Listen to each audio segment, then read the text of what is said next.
Io ho incontrato l''ndrangheta in carne e ossa, da imprenditore, 32 anni fa e non ho esitato a dire di no.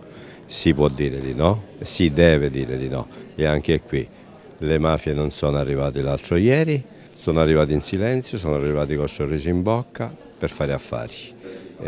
Bisogna studiarle queste cose perché loro sono qui e sono vicini a noi. E con la testimonianza di Tiberio Bentivoglio, imprenditore vittima di mafia, che è entrata nel vivo la seconda sessione della 3 giorni di mafia in Veneto. Presenza nell'economia e nell'ambiente, un evento organizzato all'M9 di Mestre, in provincia di Venezia, per discutere delle presenze criminali a nord-est e delle misure di contrasto a questi fenomeni.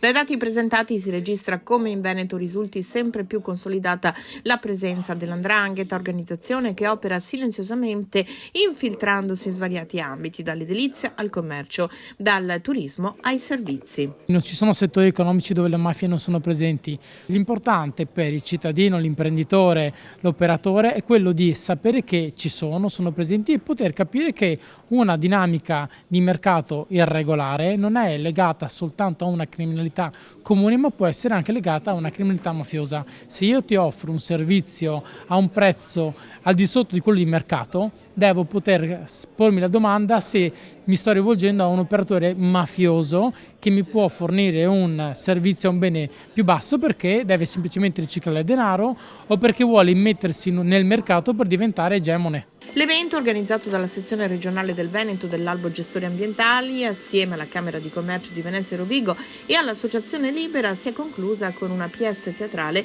dedicata al racconto di una vittima di usura a Padova. Uno spettacolo che viene presentato di frequente nelle scuole per educare alla legalità. Le risposte degli studenti sono molto interessanti, molto coinvolte e questo diciamo format che ultimamente ci ha viste coinvolte insieme a Tiberio Bentivoglio secondo me è molto prezioso perché da un lato c'è appunto la storia filtrata attraverso la finzione teatrale e dall'altra parte c'è una persona che in persona ha vissuto queste cose.